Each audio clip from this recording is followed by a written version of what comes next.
A very warm welcome to the fourth episode of the Educo Community podcast. I am your host, Colin Robertson. So usually on these podcasts, I interview an expert on their topic, how they use their advice in their real life, and the practical steps you can take to make a meaningful difference in your life. But Educo Community is ultimately not just about expert advice to get started or take the first steps. It's about helping you at every single step that it takes on the journey towards solving your problems and achieving your biggest goals. So for the fourth episode, I wanted to share with you a podcast interview that I did about a year ago when I had just come up with the idea that would eventually turn into Educo Community.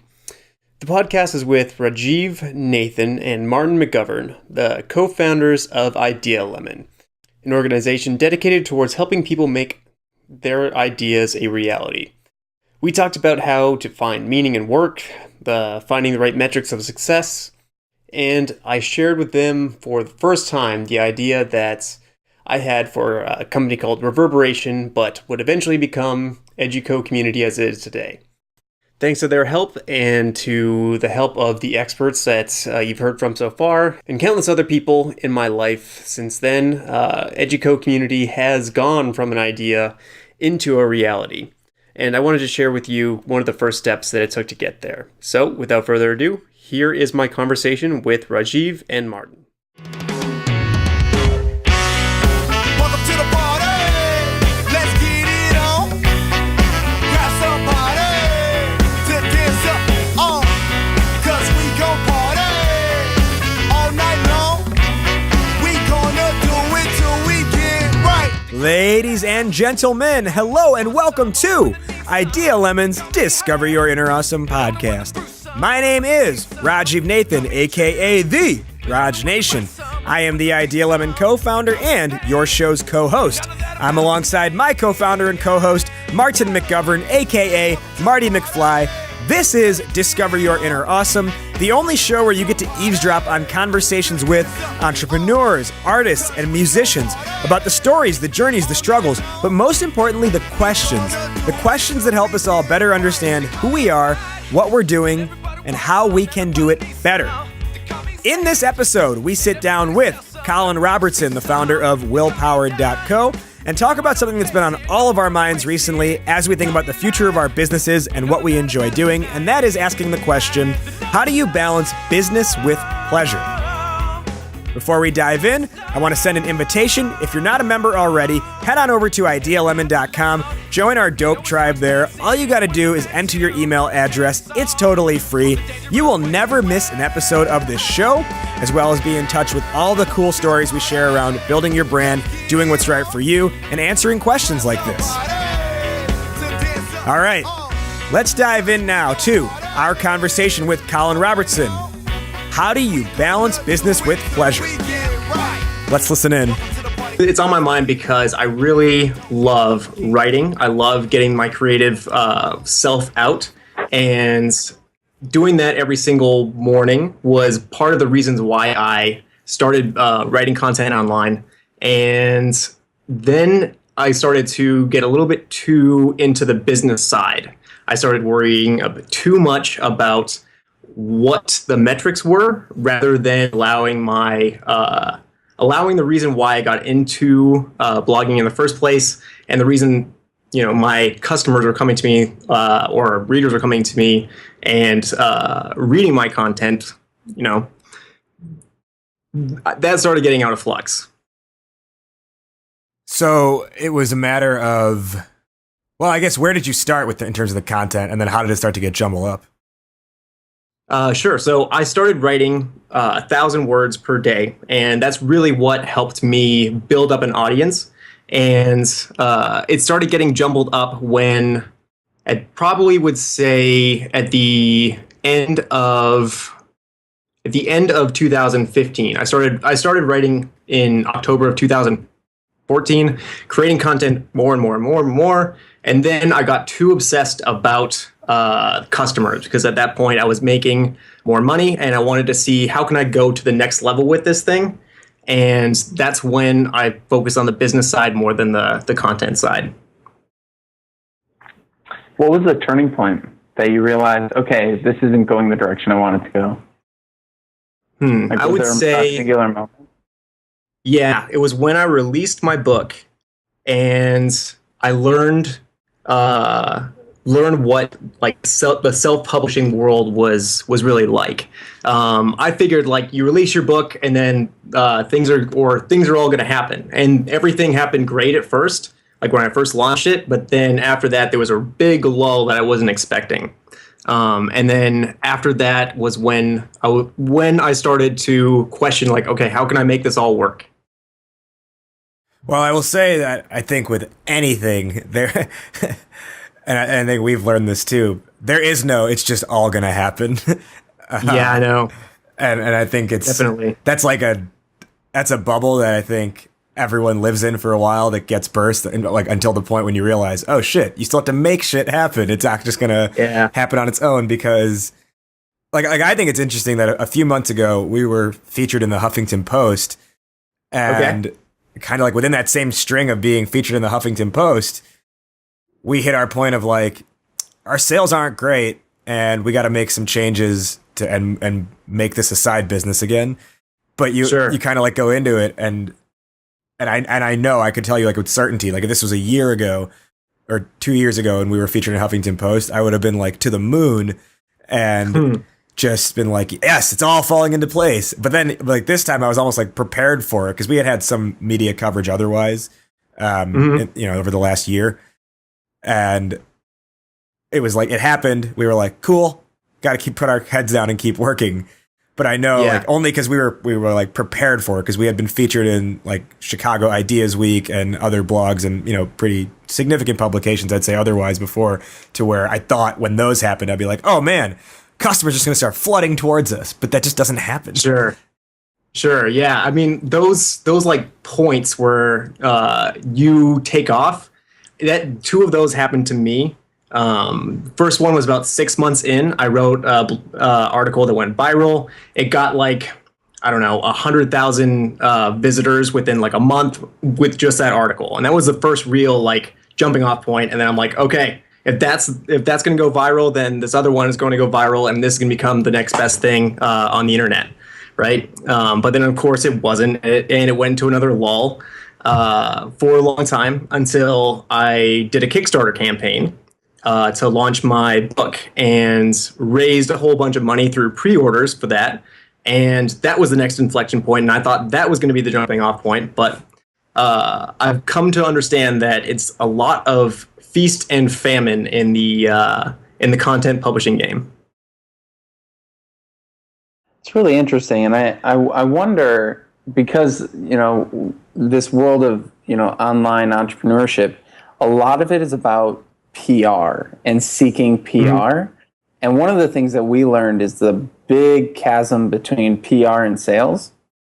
And I think that's kind of what you were referencing, Raj, with the Huffington Post. It's like, we couldn't even get that excited about it, because we're like, we know this won't translate to sales. We need to get back to work and focus on the business side of it. And it's like, back, when we first started, something like that would put us over the moon, as you say, Raj, because everything was so exciting, and just being talked about is exciting. And I think one of the things that I've come to really appreciate over the years are the companies that are like the quiet growers in the background, like the ones who aren't getting much press, who aren't on the front of every Chicago Inno or anything like that. The ones who just have, and that's the hard thing. They're not the big names, right? Sure. But I've met a lot of people who you don't know, and then you actually talk to them about their business, and it's like, oh wow, that's a really solid business. And so off the top of my head, because those names are like, they're not ones I read every day, I can't remember the names of their businesses.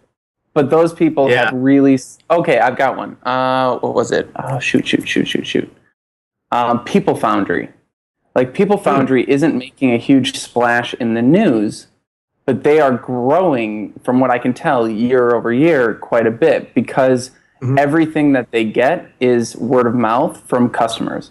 So referrals from other customers. So they make one customer happy, that customer refers another. customer, and it grows without needing mass market coverage, because the actual delivery of the service is so good, or at least from what I'm reading, right? In the deep web that I had to go to find this, that's sort of, their business model is based off of like, you do such a good job that someone refers another person. It's not the newspaper headline. It's the next sale.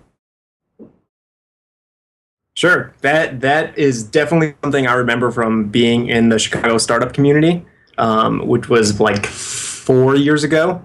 The ones who were standouts to everyone weren't necessarily the ones that were making the most actual revenue and building their companies the right way. Yeah, Twitter still hasn't made any money. I mean, they're a publicly traded stock, so I don't know if that's a fair analogy. No, they have no revenue. No, like that was a big article that came out recently of like people being worried because all these other platforms are coming up, and Twitter still hasn't figured out how to make enough revenue to justify all of the everything they've done over the years. Yeah. I will say, I mean, I do still like receiving press. Like, I don't think it's a bad thing or anything like that, and I do enjoy when it happens, but I think now the difference is my expectation has changed. It's more of like cool, it's a cool nod. I can share it on some platforms. Maybe we'll get a few followers or a few subscribers out of it.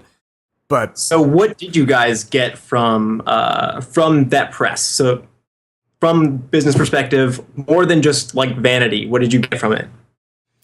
I don't think we had a hard metric tied to it, to be honest, because we didn't, we didn't have like a unique link linked back to us when that interview was featured, because it was an interview on us. It wasn't like a guest post that we wrote. I mean, it was shared a ton. Like, that's what I'll say. Like, everyone we know was like sharing that article and being like, "Oh, so proud of these guys." And I would venture to say we got some followers out of it. I think the big thing, though, what you said, is like it still feels good to get press, right? And I think that's the difference between business and pleasure. Press feels good, and that's why it's pleasure. Whereas business doesn't feel good. Business is a grind. Business is slow growth. Business is relationship building, and that's not like instantaneous gratification that we're all trained with our social media upbringing to seek out.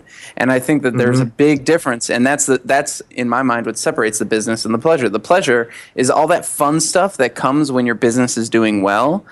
And, it's sometimes fun stuff that comes when your business isn't doing well, but no one knows that because it just sounds good. And then the business piece is all the hard work, the grind that you've got to do day to day in order to even feel good about that press. Sure. And it's also confronting some brutal facts about what actually your customers actually want. And, confronting the fact that, yes, even though Huffington Post feels good, it's not really helping the bottom line. And focusing on that type of stuff, it's not always fun. Yeah, it's Millhouse. My mom says I'm cool. I specifically said no geeks. But my mom says I'm cool. Next. You're still Millhouse. Yeah, I think along those lines, like specifically, I think on the content creation angle, last year at this time, I was, releasing our podcast every week and then writing and releasing our newsletter/blog. Like, it was like podcast Monday and then newsletter Tuesday night, newsletter Thursday night. And that was so incredibly satisfying to do that. Like, I was just this like content creation machine for a solid like 4 or 5 months in a row. And, but I will honestly say, and obviously Martin can attest to this, there wasn't much of a business happening at that time. We were beta testing our online course. So I guess there was something going on, but there wasn't like a steady revenue stream or anything like that. And outside of like the initial, like whatever you call it, the upfront payment that our beta students gave us, of like $89 a person. It did feel great when those payments first started coming in, because that's like I do think there's so much psychologically that happens when you get a PayPal notification. Oh yeah. Totally. I guess at that point we were on Venmo, which made taxes ridiculous this year, but that's neither here nor there. But you do get a nice this Well, that money's not here. you do get that nice wow, we're starting to make money. This is great. But there's a big difference, and this is something I think that we've learned over this year is I don't think making money is that hard, but continuously making money is what's hard. Sure. Making money once is not a problem, I don't think. It's can you get someone to pay you over and over again, or can you create a steady stream of new customers? That's where the difficulty lies. Especially in the content world. I mean, you're basically living product launch to product launch. At least from what I saw, looking back on everything was just whenever I'm launching something, that's when people are interested. But if I'm trying to market what I have and trying to increase the passive income and actually build, that's when people aren't really that excited about what I'm publishing anymore. Yeah. Yeah, it's interesting. And Raj. Yeah. Oh, no, go ahead. No, I had nothing, actually. All right. Well, and this was something that we were talking about a week ago. There's good money and there's bad money, right? Good money informs your next choice, and bad money distracts you. And so I think in a lot of the content world, people chase bad money. They chase it's any source of money is good money. And so you're doing a speech here, you're doing a workshop there, you're doing a book here and a podcast there and a thing here. And sometimes you'll make money off them. And I think that starts to muddle what the actual core source of revenue is. Whereas good money is repeatable money off of one source. And in the way that I look at all businesses, and especially product businesses, like you said, when there's a product to launch, everything feels good. You've got customers coming in, you've got things happening, but they buy the product once, and there's no reason for them to ever pay you again after that. Yeah. And unless you create something again. Unless you create something new. And so there's no recurring revenue. Like even Coke, even though it's a product, there's recurring revenue, right? You buy Coke, you buy another Coke. But you don't buy an online course or a book and then buy the book again. I mean, maybe for a friend or something. But you're not buying 17 copies for yourself. And so this is, I think just in general, as I'm really analyzing businesses lately, what I start noticing is that the businesses that do the best are the ones who figure out recurring revenue over product revenue. Sure, that definitely makes sense, especially with how noisy the content world has gotten. I mean, you are one of many emails in that person's inbox, and if your content is not good enough to stand out again, then they're not going to buy from you again. And I think too, and I'll say, I think we do, just based on people who read our stuff and what they tell us, we do a good job of standing out in a person's inbox and writing things that are of high quality and value to people. But this is where you start to divide that line of business or pleasure. Am I writing this to help people and because it's fun, or because I'm trying to lead this to a sale? Because when it's trying to lead to a sale, then you're creating a funnel, right? And there's a linear path that you're trying to, you're trying to get someone through this mental progression of something. And last summer, when I was on that 4 or 5 month kick of just banging out content, I was not necessarily trying. I was focused on how do I just help people and provide really good, valuable information. But there was no linear path to it. And I think, and that was more fun, was writing in that fashion, when it was here's how you be like Jay-Z one week, and here's how you manage your time really well the next week. Just basing it off of what do people react to, what do they like. But it wasn't over the next 4 to 6 emails this month, I'm trying to get them from point A of this is what a personal brand is, to email 6 of buy this product now because we've been talking about this one thing over the last 4 weeks. Sure. I mean, it's such an interesting balance, because I wrote I created an entire course around creativity, and I love writing about creativity, and I love figuring out how to use my willpower to push beyond my creative limits and stuff like that.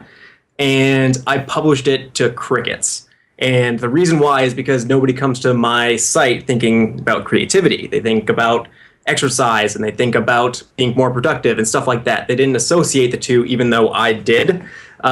So you need to figure out enough to make sure that the passion that you're bringing to that type of content is on the things that they really care about.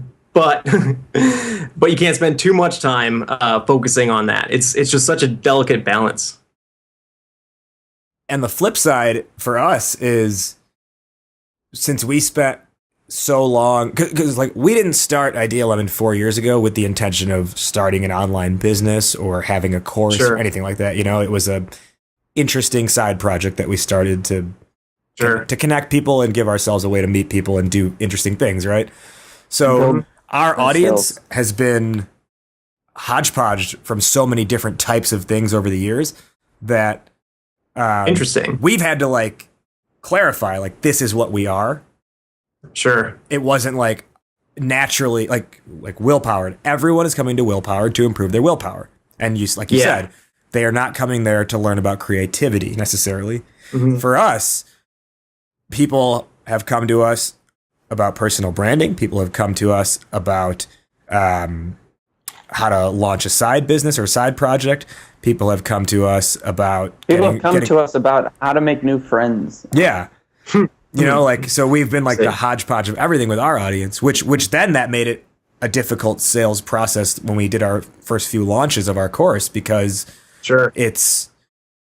we solved for everything. Yeah. That's really interesting. I definitely have seen how different customers have come to me at different times based on, I mean, the material that you write is just going to be, you know, on the problems that you see at that point in your life. And so you are going to, I think you're just going to have to accept the fact that you're going to accumulate somewhat of a different audience.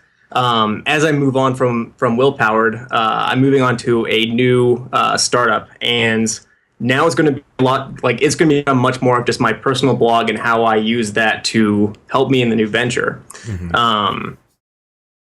I don't know if I'm going to start losing people because of that or what, but I know that it's the only thing that I'm going to be able to write about. So what do you foresee that looking like?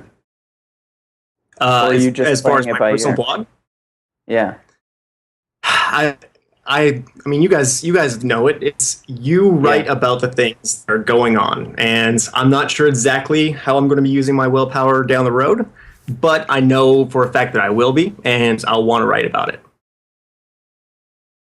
I like that because it makes it more personal for you. And like, I don't know, one of the things I've been thinking about lately is trying to find the human parts of the internet. Sure. And we, you know, a lot of these sites, the further and further you get away from those initial passionate posts, the more and more it becomes a business, and the less and less human it starts to seem. The more people are using like extreme absolutes and saying this is the only way, because you have to like stand out amongst the noise, right? So you get more and more extremists as you go on all these different websites. And then I go and see something like Casey Neistat's blog, vlog, or things like that on YouTube, where I don't think he has an agenda. He just is, his entire goal is to create one awesome video story per day and release that on YouTube. And he's a filmmaker, so it makes perfect sense. He's, you know, honing his skills, building his network, creating a following. But people aren't following him. Some people are following him to learn how to shoot vlogs. Some people are following him I'm not trying to become a photographer, but I follow him because I just find what he does interesting. And so it's kind of interesting as you kind of get away from having to write about willpower and solving other people's problems in their own life with willpower, and just switching it back to here's how I'm using it, and sort of leading by example. It almost rehumanizes what you're doing, which is even easier to relate to, I think, sometimes. And easier to write too. That was a big thing that I learned as I was starting to be more personal and starting to open up about, okay, these are the strategies that work for me and this is why. I used to just write about, okay, this is how Kobe Bryant uses his willpower, or Arnold Schwarzenegger, or whatever. Once I started using my own stories, that was just so much more pleasure in writing, and it just became so much easier. Yeah, I agree. I think it's it puts the heart back into it, you know? Sure. Like another example, Martin, is the Wait But Why blog. Like they have a Patreon, but it's a non-for-profit, like whatever you want to call it, blog. And that guy just focuses on just writing really interesting things about society. Like what? Like it's either, so like he has a 3-part series that went up towards the end of last year about, he actually scored an interview with Elon Musk, and it was all about like what goes on in Elon Musk's mind, but how does that relate to the planet? How does that relate to his businesses, et cetera? And like, because of those blogs, I now understand, like, I really understand what Elon Musk is trying to do. And I understand to a not fully, but way more than I did before, like carbon emissions and that kind of stuff. Or he did like a 3-part series on just ranking the US presidents and just explaining all these things people wouldn't know about these presidents otherwise, just because that's what he's interested in and that's what he likes to talk about. Sure. And he's kind of known for the fact that he'll write like 10,000 word posts. So he only writes like once every 2-3 months. But okay, it's so heavily trafficked because they're such interesting posts. And he actually just sent an email today saying he's going to test something out called Wait But Hi. The blog's called Wait But Why, but he's testing something out called Wait But Hi, which is like global meetups around the country for Wait But Why readers. But he's like, but even with this, he's like, again, this is a whole like non-for-profit venture for us. So you've got to fill out this application. Tell us the type of thing you'd like to participate in. Based on that, we're going to pick a handful of people in different locations and create like an event that you would like to go to. And all you have to do is just pay like a $10 administration fee. And he's just doing these things as just like experiments, and just because he's interested in doing them, not because he's in the pursuit of profit. Sure. And this still led to, he did a TED Talk earlier this year, because he just, his blog popularity got so high. And, there are both sides to it. It's like, could he choose to make money off it and be very successful? I think so. Could he keep it how it is and still continue to be successful? Yeah, that happens as well. It's like, do you want to go the quote unquote internet marketer, online entrepreneur route? Or do you want to stick to, this is a project? It's almost like, do you define, is it project or is it business? Sure. I think what conclusions I'm coming to from our conversation about what the answer is that once you start creating content that is, along that sales funnel, where you think about the customers, like customer thinking in going through a sales funnel and finally buying something, that's when you have a problem. But as long as you are writing what you want to write about, that you realize that your customers actually want, that isn't sales focused, but it's what they want. That's how you write about willpower, not creativity, without making the sales funnel work. Does that make sense? I think it does. And I also want to add, it depends as well, because if you want to become the company that is making sales funnels, then I think the hard part is that we look back and realize that happened.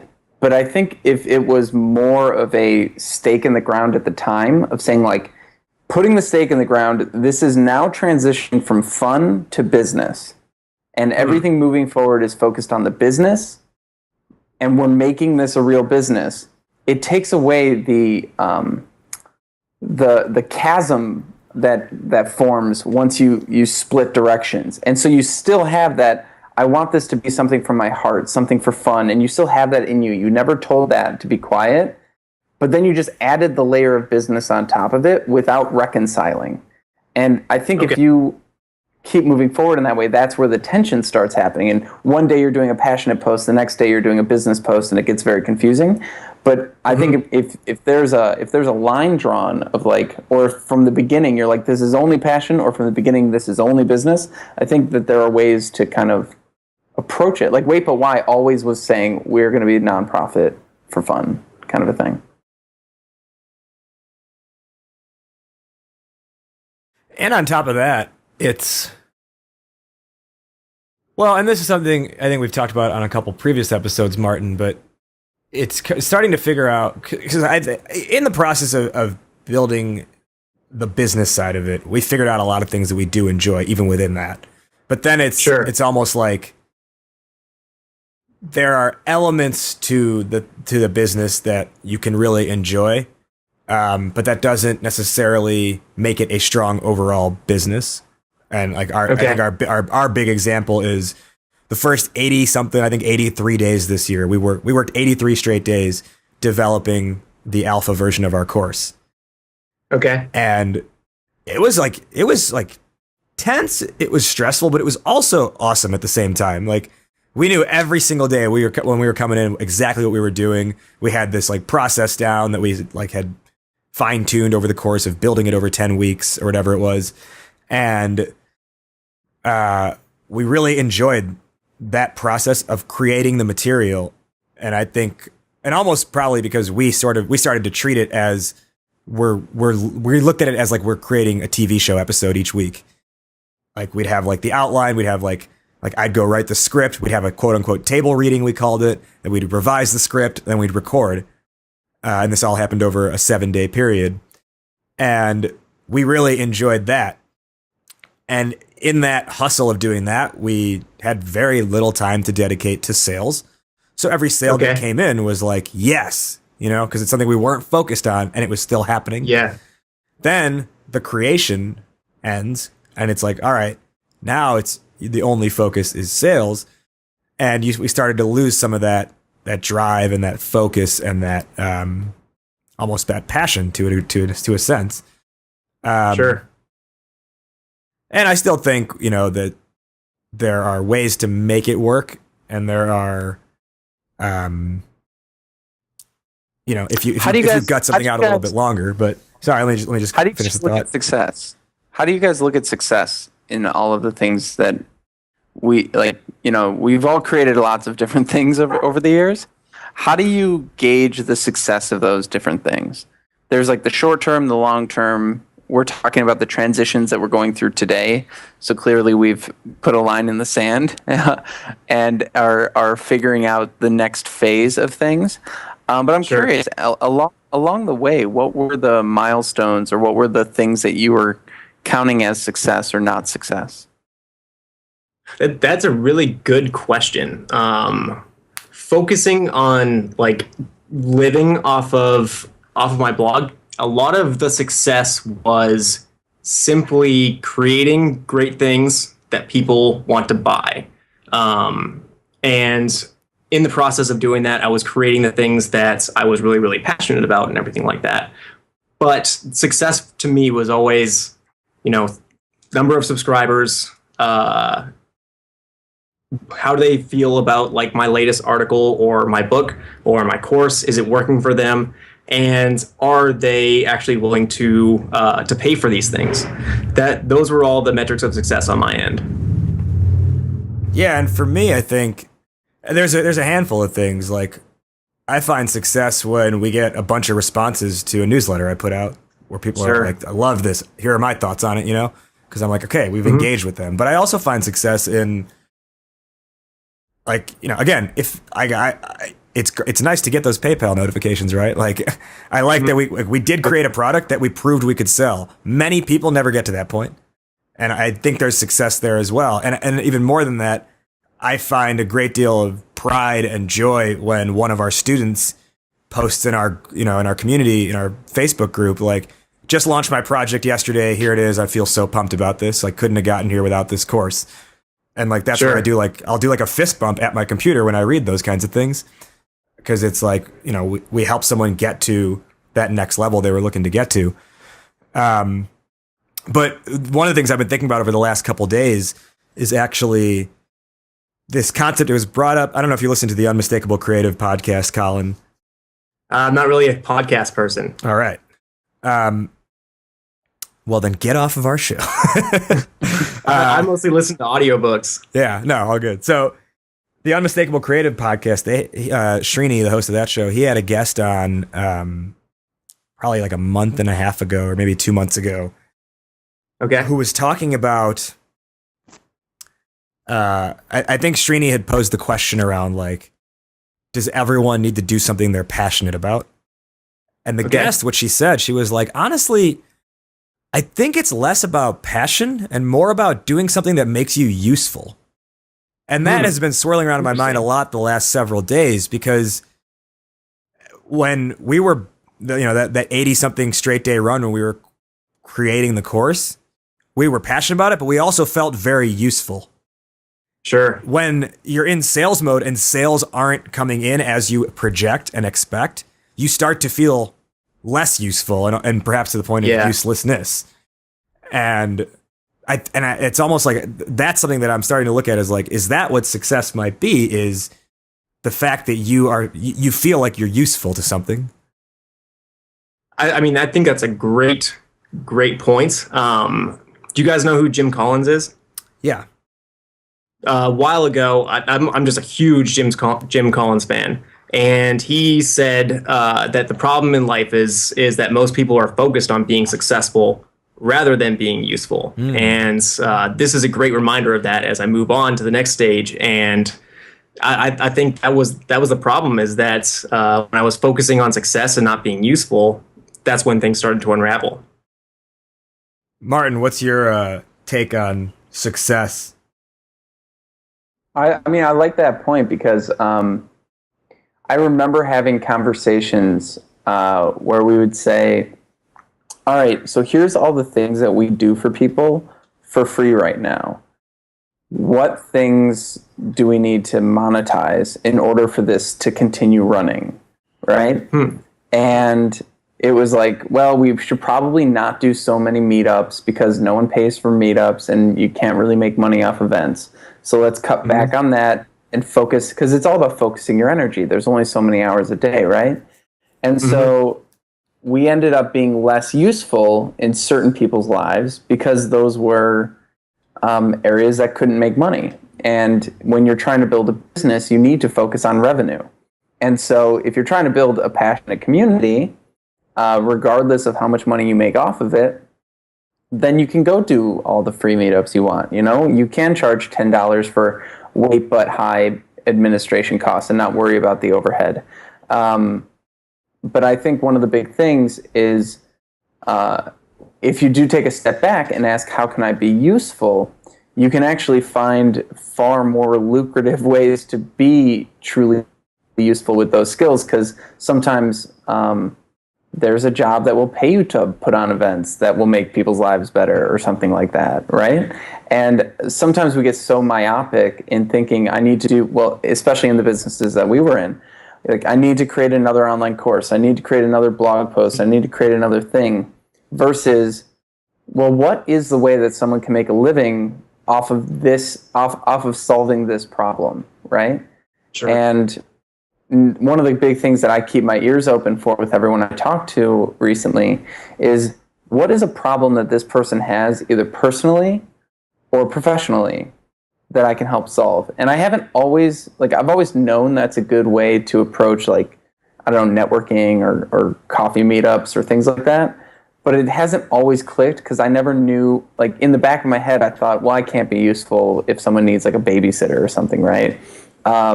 But now I try and keep my ears open for maybe someone's like, I have so much trouble getting home to let my dog out or pick my dog up or something like that. I don't know what my solution would be for that, but I would definitely keep more of an ear open for it these days versus saying, oh, I just make online courses. That's not something I can help with. Sure. That is a great point, because that is what I'm moving on to the next thing with is I love some of the scientists that I follow, that I've been reading their books on, publications, etc., that I put into my own work. They're like heroes to me. And what I'm doing next is trying to turn their research into a profitable online course that we create on a regular basis, because those guys don't even know that they can get their word out to the public and be useful to the public in the same way, or in more ways than just writing a book. And trying to be useful to them was what sparked that whole idea. So, and in that case, it's more like academia, it sounds like. Yeah. Yeah. That's really interesting too. And it's like you're creating it to give these scientists a way to get the insane findings they've come up with out into the world. Exactly. I mean, the online course world is full of people like us. We have useful things to say, but we're not the true experts out there, and they've been researching their ideas for 40 years, and they have more to say to us than just a book. And I can't wait to learn what they have to say when they have the power and tools that we have at our disposal, and can create online courses from that. I love it because you've found a way to be able to continue creating courses, but not have to just, I learned a new thing today, now I have to go create a course around it. Exactly. You actually get to, you get to work with your heroes. That's awesome. I know. It's been a great experience so far. I need to figure out how to get their message to audiences like mine that are looking for it, because there's just a lot of questions to answer there. And I will say too, like that, and I had brought this up on a previous podcast, but I'll say it again here, is that's what has bugged me about the the internet marketer online course world is, and it's not something I saw until you start to like take a step back and be like, whoa, what am I getting involved in here? Sure. Is that mindset, and I say this with the caveat that like I fully believe in what Martin and I created, because there's a lot of years that went into like the creation of that material, but there's so much of I learned this thing a week ago, now I'm the expert on it, and I'm going to show you how I did it, and the sample size is one, like you, the person, like you've only done it for yourself, and that's it. Yeah, I mean, the selling point to the first guy that I reached out to, it was the top researcher on the science of willpower, best-selling author. Basically, this guy has 39 years of experience. He has a best-selling book. He has like over 50 publications, various textbooks, actual books, stuff like that. And he has zero online course revenue versus me. Over the last year, I've made $34,000 off of online courses, and I only have 3 years of experience, and I don't even have a relevant degree. So there are so many other people out there like me who it's not like I'm not going to be able to teach people something or they don't get value out of my courses, but think about how much more value he can provide given his background. And on top of that too, I think, and to that again, the base concept here of the business and the pleasure aspect, when you're going through it with the business mindset, especially with these, the culture of millions of internet marketers popping up every day, and those people who are like, like they're like, oh, I guess I know how to do this. Let me teach other people how to do it. You also, people start like the creators of those things start to become, like, it's almost like they're not entrepreneurial at all, in the sense that they won't take any step forward unless they've received like the blessing or like have seen someone else do it already, and they don't take any risks. It's only like, oh, someone used that email script, now I'm going to use that email script for my thing, or someone's using that funnel, I'm going to use that for mine. And I think you almost like, because you start to get scared, because you're like, I don't want to rock the boat. I'm trying to make some money off this, so I don't want to rock the boat or do anything that hasn't been, blessed by the Ramit Settis and the Lewis Howes of the world.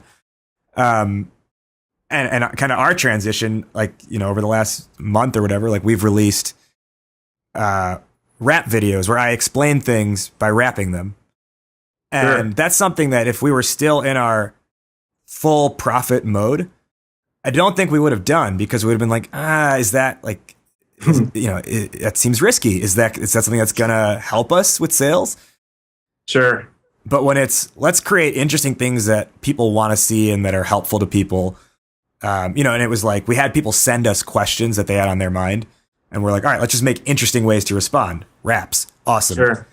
And that's something that like now we're standing out more because of that. And we're not worried about what's the ROI behind this. Yeah. Yeah. I mean, it's definitely, anybody can come online and start reading all of the content they need to start marketing. And you can get so lost in that online marketing content of wondering like, okay, how can I make this more efficient? How can I get this in front of more people, etc., that you forget about the need. Like these other people that had so much success, they probably had a good product that they were selling. They probably had a good audience that liked what they were selling too. And you can get lost in like, will this strategy help me with my audience? Mm-hmm. I also think that there's a severe misconception, similar to like the startup world, as we were saying earlier, where there are companies they all get. Yeah, so in the startup world, it's very clear. We celebrate everyone getting VC funded, but we don't celebrate the people that are like bootstrapping with revenue. And I think in the online world and the online space, that's a similar thing. Like you think, oh, this person seems successful online, so they must be raking in hundreds of thousands, a month or something like crazy. Mm-hmm. But in reality, if you actually go talk to any of those people, everyone's trying to figure out how to make money, how to grow, how to do things on a day-to-day basis, and that's where we start to get stressed out about the business side. And I really think, as you were talking earlier about this new venture that you're putting together, it sounds like the real. If we're going to talk about business or pleasure, the thing that you really enjoyed was listening to these audiobooks and reading stuff from these experts. And now you're finding a way to bring that business skill of creating courses to the actual thing that you love doing, maybe even more so than writing, which is learning from these experts. That's something that seemed to come across in what you were saying. I'm curious what your thoughts are. Yeah, absolutely. I mean, I loved reading their material, and my goal was, how do I make this available so that everyone can see how, the science behind all of these topics and how, what the research says about these easier ways that you can implement things in your life and use your willpower more effectively. And that applied across many different domains that I also researched, like addiction, fear, all that type of stuff. And now I realize that I just wanted to have those ideas in the minds of the public. And I can do that much better when I'm marketing their ideas that are already better than mine, and making that happen, and everybody wins. Yeah, and so the new venture is truly mixing the business and the pleasure together instead of having a push and pull between the two. Exactly. And are you joining someone else's venture with that, or it's a venture you're starting? No, it was what I realized when I was like, okay, willpower is not going to be able to. I'm not going to be able to earn a living off of this anymore. It's time to move on to something else. And then I was going to go back to marketing consulting. I said, I don't want to really market someone else's stupid startup idea. And so I said, can I market ideas that I want, that I actually believe in? And that's what it led to that. Mm. So then you just reached out to like the scientists then, or? Yeah, I put the idea through the ringer of like, how can I prove my value to them? And originally I was going to do agency, but I realized just how many even best-selling authors that are academic professionals, how many of them don't have online courses and aren't publishing to a modern-day audience, and just relying on those books. And I saw a bigger opportunity there. There's still a lot I need to work out, and I'm trying to do it slow and right, so I don't mess anything up, because this is so perfect a business for me. And that's where I'm at right now. So will you still be, I guess, the one who's in charge of the numbers, the business numbers side of things? Yeah, I suppose so. But the great thing about this is the business is just kind of going to happen naturally, as long as we get ideas from the researchers to the public. Mm-hmm. Yeah, and I think you're not the one who's creating the original content, so it's not. No. You're not having to battle with like, do I get to write about something I'm super passionate about today, or do I have to create this funnel instead? Yeah. The big question is whether or not these guys are going to be willing to create their own online course, or if I'm going to have to create it, or what. I have no idea. Mm-hmm. Yeah, and it sounds like you found a fire to pour gasoline on rather than trying to light a match every day. Yeah. I like that. Exactly. That's an interesting one. That analogy is interesting, because I think that applies to a lot of things. Because, I was just talking to someone the other day. I can't remember who. I was talking to someone though, and they kept saying like they have to like start everything. You know, like they came at me with like 10 different ideas, and I'm like, does any of this already exist that you can latch onto instead of driving yourself crazy figuring out how do I build this from the ground up? Sure. Were they just trying to figure out any kind of place where they can build a business, or was it something that they had a really good understanding of the problem? It was more like, you know, like the happy people who are like, oh, I could do this, I could do this, I could do this. Idea-itis. Yeah. That's such an interesting thing, is like you think the idea is first, but it's so much the problem. The problem that comes first, and then figuring out the idea from there. And I think too the type of person who's in that situation, and this person in particular, it was like super dissatisfied with their current job. And I think what's been perpetuated is that the only escape is becoming an entrepreneur. and I think that's just like backwards ass logic. Like, and I was actually talking to another friend of mine who is on a founding team for a startup and is very successful as a freelance designer. He was like we were having this conversation. He was just getting super like heated about these people who are like, yeah, I think I want to be an entrepreneur. And it's like, that's not how it works. It's like, you start doing something well, and it's like, you almost like fall into entrepreneurship. You don't just say one day, I want to be an entrepreneur. Okay, idea, let's go. Yeah, I think the new phrase, the new cliche phrase that everyone's gonna, if it's not already so overused, it's cliche. It's fall in love with the problem, not the solution. Mm-hmm. And I think too many of us say, oh my gosh, I want to be an entrepreneur that does branding for people. And then we never actually know what the problem that we're trying to solve is, which is what kind of we did a little bit with Ideal Lemon. And or we say like, this is the solution. Now let's go find the people that have the problem that can be solved with this solution. And it's just backwards, because then you can't change. You're stuck in your solution. And if no one has that problem, then you've got nowhere to go. You have to completely stop and start again.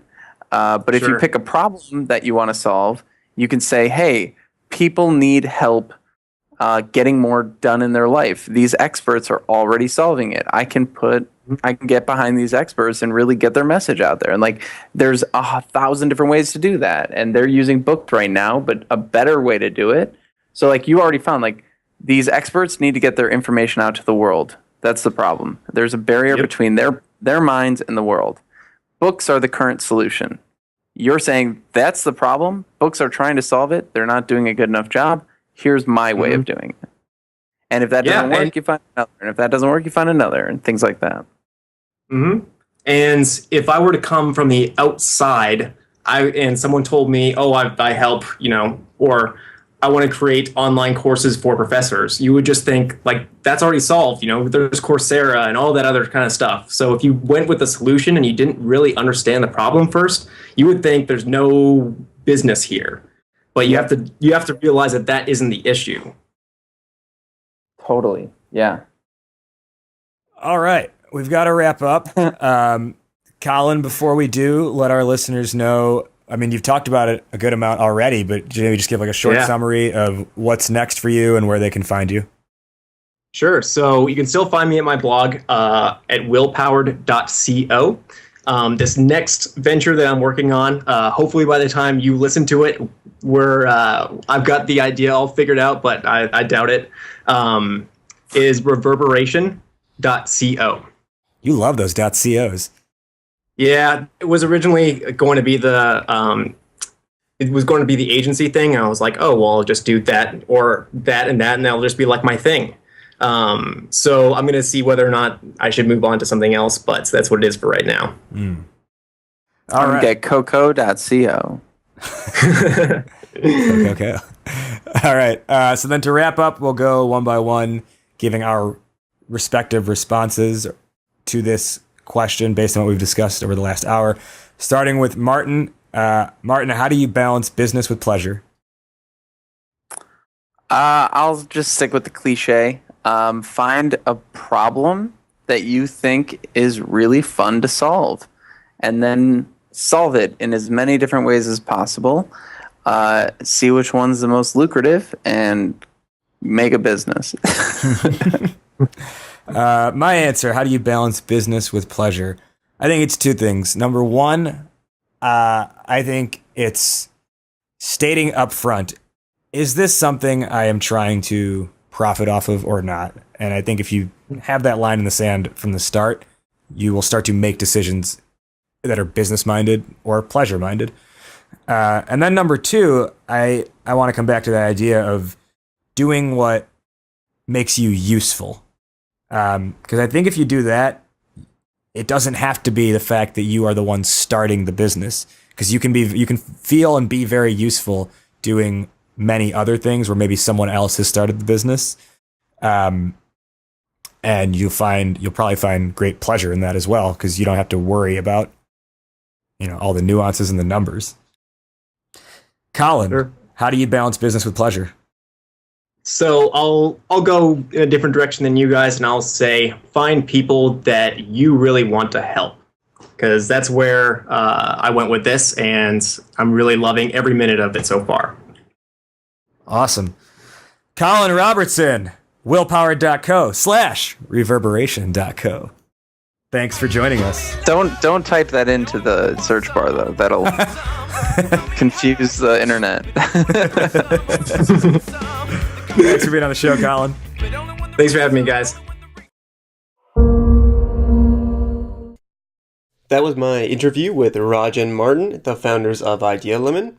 You can check out all of their work on idealemon.com. 1 year later, I still believe that the best way to mix business with pleasure is to work with people who you respect and genuinely want to help.